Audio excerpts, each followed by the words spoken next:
మళ్ళీ చెప్తున్నాం జగన్మోహన్ రెడ్డి గారి ప్రియారిటీస్ ఎప్పుడు ప్రజలు. మా పార్టీ ఆయన వల్ల మా పార్టీ ప్రియారిటీ ఎప్పుడు ప్రజలు కాదంటున్నారు కదా. ఇప్పుడు ఎవరన్నారు? ఈ కేసులు పెట్టిన వాళ్ళు అంటున్నారు కదా. మీరు ఏమని జగన్ చెబుతున్నాడు కదా, కేసులు పెట్టిన వాళ్ళు మా వాళ్ళు నా మాట కూడా రేపు వినరు అని. అవును, ఏది దీనికి సంబంధించిన నీ బిహేవియర్ వల్ల నువ్వు వేసిన విత్తనం వల్ల ఇలాంటి వచ్చే అవకాశం ఉంది నాయన. మాపు ఎందుకు నీ ఊరి నువ్వు వేసుకుంటున్నావు, అంతా స్పాయిల్ చేస్తున్నావు. మనం పోరాడాల్సింది ఎక్కువ ప్రజలకు సంబంధించిన ఇష్యూస్ మీద అనేది ఆయన చెప్పాలనుకుంటున్నాడు.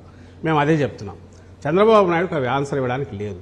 ఎందుకంటే ఆయన ఇచ్చిన ఫాల్స్ ప్రామిసెస్ మొత్తం ఏవైతే ఉన్నాయో వాటికి సంబంధించినంత వరకు చేయదలుచుకోలేదో ఏదో కానీ ఒక్కటి చేయట్లేదు. ఆ ఇష్యూస్ డిస్కషన్ రాకూడదు అనేది ఆయన కోరిక. ఇప్పుడు ఇది రెండు పర్పస్లో ఆయన ఎక్స్పెక్ట్ చేస్తున్నాడు వీటి నుంచి. ఆ మీడియా మొత్తం కానీ వాళ్ళు మాట్లాడినా ఇగో ఇవే జగన్మోహన్ రెడ్డి గారిని ఒక బూచి కిందనో ఆ రోజు నుంచి తయారు చేశారు. అధికారంలో మేమున్నప్పుడు మేము చేస్తున్న వాటికి జగన్మోహన్ రెడ్డి గారు చేస్తున్న వాటికి ఆన్సర్ లేక ఆ రోజు అదే ఒక పిక్చర్ తయారు చేశారు. ఒక రాక్షసులలాగా తయారు చేసి మమ్మల్ని చూపడం మొదలుపెట్టారు. ఈరోజు ఆ రాక్షసులు మేము సంహరించే పని నెక్స్ట్ ఈ 5 ఏళ్ళు అధికారంలో ఉన్నప్పుడు చేస్తాము. ఇదే ప్రజలకు అవసరం అనేది చెప్పాలని వాళ్ళు ప్రయత్నం చేస్తున్నారు. కానీ అది రాంగ్ అనేది అందరికీ తెలుసు. ప్రజలకు కావాల్సింది వాళ్ళకిచ్చిన హామీలు, మాకిచ్చిన హామీల సంగతి ఏంటంటే వాళ్ళు అడగాలని చూస్తున్నారు.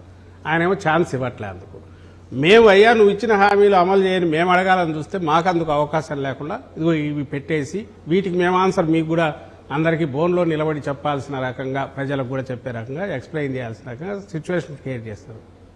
ఆ కెపాసిటీ వాళ్ళకు ఉంది, దాంట్లో డౌట్ లేదు. చంద్రబాబు నాయుడు గారికి ఉన్న కెపాసిటీనే అది. ఏది మేనేజ్ చేయడము లేదంటే మ్యానిపులేట్ చేయడము, తాను అనుకున్నది ప్రొజెక్ట్ చేసుకుంటూ పోయే ప్రయత్నం.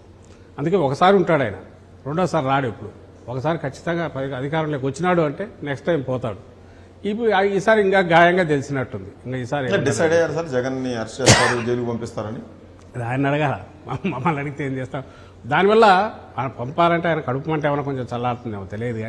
కానీ లేని కేసులో ఏం నిలబడుతుంది, ఎందుకు లేదు అని అంటున్నందుకు రీజన్స్ చెప్పాను, మళ్ళీ చెప్తున్నాను. ఆయన దాంట్లో ఎందుకు ఉంది అనే దానికి చెప్తున్నాను. ఆయనకు ఇంకా ధైర్యం ఉంటే ఆల్రెడీ ఆ కేసు క్లోజ్ చేయించే ప్రయత్నం చేసుకుంటున్నట్టు పాదాన్ని. ఆయన అధికారంలోకి రాగానే ఏం చేస్తున్నారు, తన మీద కేసులు క్లోజ్ చేయించుకుంటున్నారు.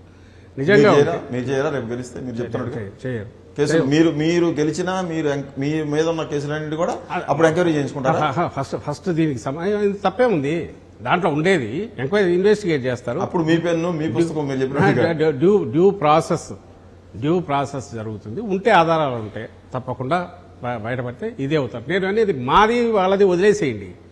ఖచ్చితంగా మాది మేము డిఫెండ్, మీరన్నట్టే ఒకవేళ ఏమైనా జరిగినా కూడా కోర్ట్ ఆఫ్ లాలో వీళ్ళు డిఫెండ్ చేసుకుంటారు, ఆ పక్షం అది డిఫెండ్ చేసుకుంటారు. అది తప్పు కాదు.